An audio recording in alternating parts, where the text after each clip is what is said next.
They didn't let me go. They just let me leave early. So yeah, I'm not quitting this job. I like this job. So I want to talk about, first of all, no, I did not go do my live broadcast last night like I promised I would. I actually fell asleep. And so by the time I woke up, it was like a quarter to one, and I'm not going no later than midnight starting a broadcast. The last broadcast I did, I'm like, ooh, this sucker took a minute. So I'm trying to keep it like I had it before, 2 hours, no more than 2.5 hours. Because the last one, it took me a minute. So I don't want to go no later than 2 a.m. being on. So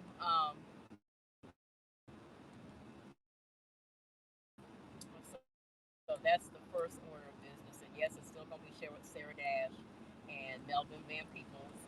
Praise the Lord, we found out that Kelly Price is not missing. Her lawyer came forward and said she's not missing. She's still recovering.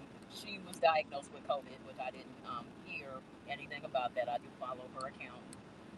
So she was diagnosed with COVID and was isolating. So she might still be isolated. And from what I hear, this COVID ain't no joke. I told y'all all the way back. I don't think we need to play with this thing at all. I don't think this is gonna be no joke, and it ain't been. It's been in the six figures the number of people that have died. So wear the face masks. I ordered a bunch of cloth ones that I could throw in the washer, wash and rewear, so I don't have to deal with those. It's a few people, the people that are around you that are making and sewing them. I'm like, they have found a whole new hustle because of those of us who like them customizable. So if somebody, I was gonna buy um, a family friend of mine, his wife was making them. I was gonna buy some from her, but for the amount that I was able to get a whole bag of them on Amazon, um, I went ahead and bought the ones from Amazon. Hers were going for about $5 a piece, which isn't a bad price, but by the time you buy five of them, I could have got a whole bag of the ones that I wound up getting and everything for that amount. So, I'm a bit of a bargain shopper, so I wound up doing that. But yeah, I'm about to tell you to do something that I myself did do. So if you know somebody who is making the masks or making them or whatever, try to throw them some business, try to throw them some love. Those of us that are like me that are broadcasting live online, you know, if it's a youth, if you can show them some love on YouTube, if you can open up the HAPS app, which is where I am broadcasting from. Although there are going to be many people who are going to see me on YouTube, people that are going to see me on Facebook, people that are going to see me on Twitter, and people that are going to see me on Twitch. Okay, so this app is awesome because I'm broadcasting from all of those mediums at the same time. Anyway, so tonight, if you want to listen to me on Station Head for the live broadcast, Station Head is now available on um, iPhone, Android. You can also listen to me on your computer if you want. That would be stationhead dot stationhead.live, I believe it is, and then slash Adams Rib 66. That's my name on there. You would need to download for the other mediums. I like downloading the app because, but if you want to listen on your laptop, like while you're working, you can do while you're doing any work on your laptop, or if you're working, maybe you're working graveyard shift and you're working from home, you can listen to me while you do your work. I play good music. So, and I talk about good topics. Anybody who's listened to me I've gotten a lot of compliments, especially doing the Black History things. I got a lot of compliments from a lot of white listeners that are like, man, they don't teach this in school, and I'm not making stuff up. This is stuff that I've researched and went over and listened to. And I listen to only the best bloggers or YouTubers. I try to listen, it's expanding. It was the Smart Black Girls Club, and I'm thinking about turning that into something too. I might change the name of one of my blogs. I might even get an additional blog. I'm thinking about changing the name of Black Spinster to Smart Black Girls Club. So we're gonna see, or Smart Single Black Girls, or whatever. We're gonna see, or it could be a Facebook page. We're going to see. That's still germinating. So I also wanted to I also wanted to give a quick word. So now this is not a thus says the Lord. This has nothing to do with COVID. This is something else that I'm wanting to talk about because it's something that I've been experiencing. So I've been teaching on lies that Satan tells women. One of the ones he likes to tell you that it's never going to happen. Okay, like I said, I believe it's going to happen. Every time someone wants to discourage you about something that you're stepping out in faith on, you have to tell yourself, I believe God has the ability to make it happen. And I believe it's going to happen. Whether it's a husband that you're believing for, whether it's your business or both, God isn't limiting women to one or the other. But a little word on discouragement. So the enemy likes to discourage God's people. Okay? He likes to discourage women. So I thought earlier, someone showed this scene from Save the Last Dance, the movie where we first fell in love with Kerry Washington. Julia Stiles was in it, and the nice little Hershey Dark brother, what's his name, Derek something, was in it, that played Julia Stiles' love interest. So one of the things that the Kerry Washington character said that I thought was interesting, and I have heard black women say this when they're upset about brothers dating out. So first of all, very few of the brothers that I've seen date out fit this description. so so she was, if you see the movie, I recommend the movie. The movie's not a bad movie. The only problem I have with the movie is there's a lot of stereotyping in the movie, but all the way across, though everybody gets a piece.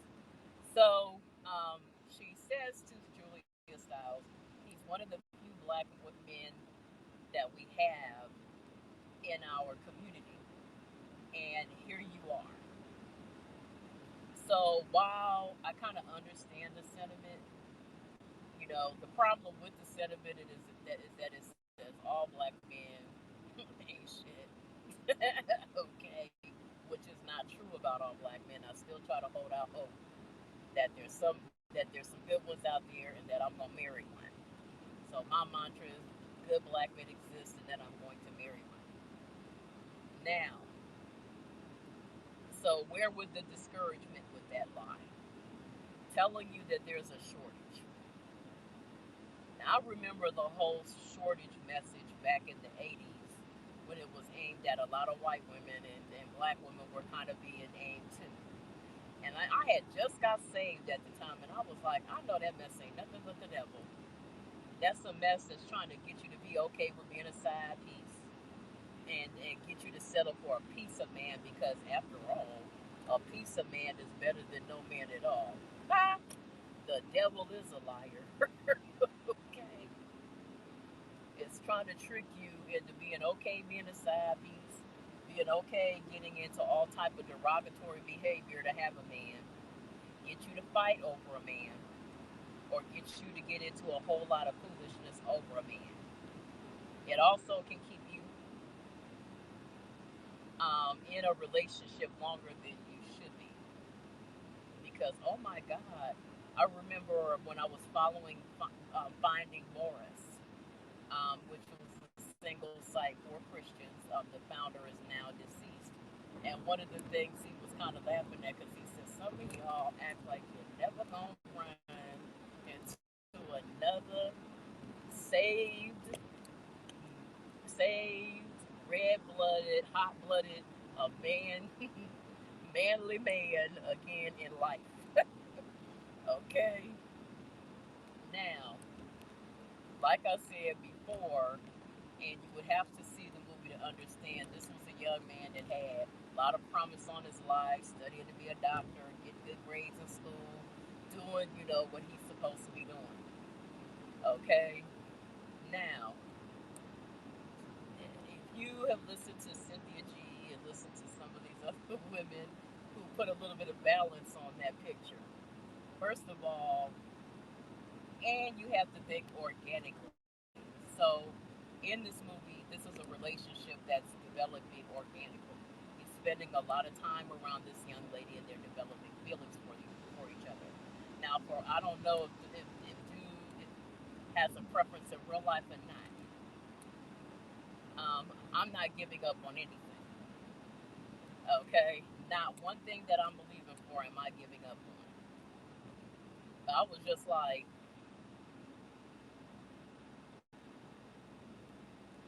but you know, first of all, the majority of black men who are dogging black women in favor of other ethnicities, that's not a good man.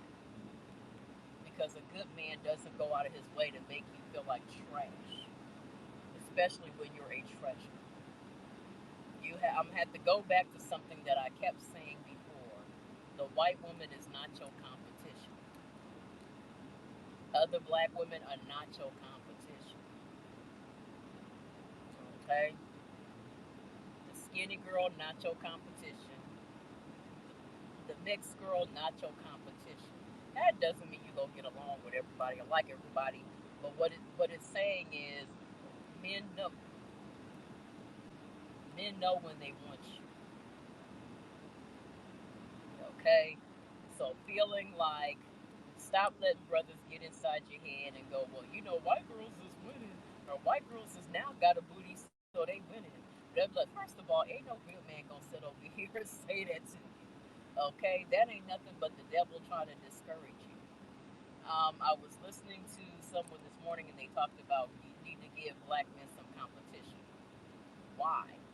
Okay, it is not. I'm gonna say this again. I remember saying this to um, this one radio show host that I was following, and I said, first of all, why is it your responsibility to keep black men dating black?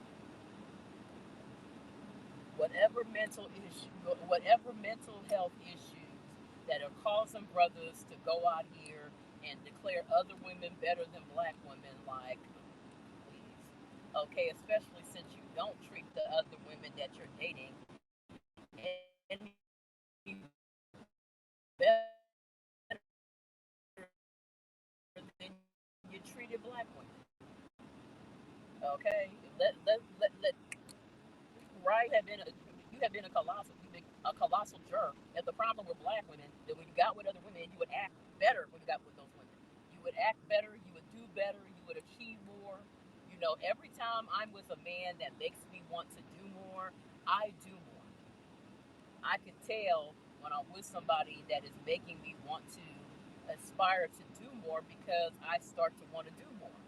If I'm sitting over here and then had the legs cut out of me and the wind knocked out of me and I'm barely able to move, you know, which I have been, in some cases a little bit lately, um, then I know that I'm attached to somebody that's draining the life out of me. Okay, some dating some men is dating some men is like laying a battery on concrete. Okay, men always want to talk about being around women that help them aspire to do better. But when was the last time you did that for a woman? When is the last time you, as a man, someone showed me this clip, and I've heard black men say this too. So we're more peaceful after going out here and wrestling with the man and dealing with racism and all this other stuff. Um, all day long, the last thing we want to do is have a hassle in our castle, basically. I'm gonna say this as a black woman. Oh, because we have been living in the lap of luxury and ain't been dealing with racist and sexist attitudes too. Okay, not only do black women have to deal with racism, we have to deal with sexism, and we have to deal with sexism out of y'all. Okay, I hate this. Like I have said before, I hate when people romanticize, the whole bad wench phenomenon. Because what was taking place against black women's will. Okay, it was not consensual. You cannot consent to sex if you are a piece of property. We don't know what all was going on, but people love to romanticize it. Okay, when you are a sexual object, when you don't have any say over your own sexual agency, you're not living high off the hog. Okay, so to sit over here and like I said, with black men, I'm like, oh well, this mansion that I'm living up in, I would not know what racism feels like. Bullshit. We know what racism feels like. We also know what sexism feels like. So to act like we are so blah blah blah blah.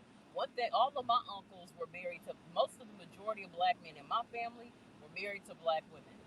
And you know what made their relationships work? The realization that they were in it together.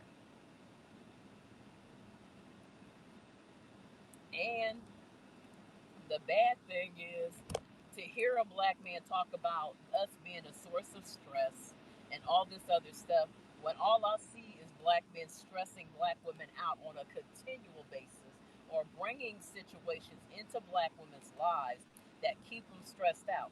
Now, let's talk about the fact that I see all kind of white women on the internet talking about how you bring stressful situations into their lives. Black, white, Latina, Asian. Okay, so if you want to sit over here, I don't hear too. You know what? If black women are the problem, how come I never hear any white men saying? How come I never hear any white men that go our way saying how stressful we are? You don't hear it. I don't hear no Asian men coming and saying how stressful we are. I don't hear nobody, no Mexican men saying, "Oh my gosh, I wish I could go back to Mexico. This woman is such a pain in the butt." I don't hear no other ethnic, no Asian men, no Middle Eastern men saying, "Man, I wish I could. I gave up the women my own color to get with this." I don't hear none of them saying it. I don't hear nobody saying how stressful we are except black men. But I'm looking at all kind of women that have gotten together with black men and have had a whole bunch of stress brought their way. Okay, now I'm not saying all brothers are like that. Okay, because most of the interracial marriages that I've seen that are the happiest are the people who got together because they were in love with one another and weren't running around here stereotyping their own people and stereotyping other people.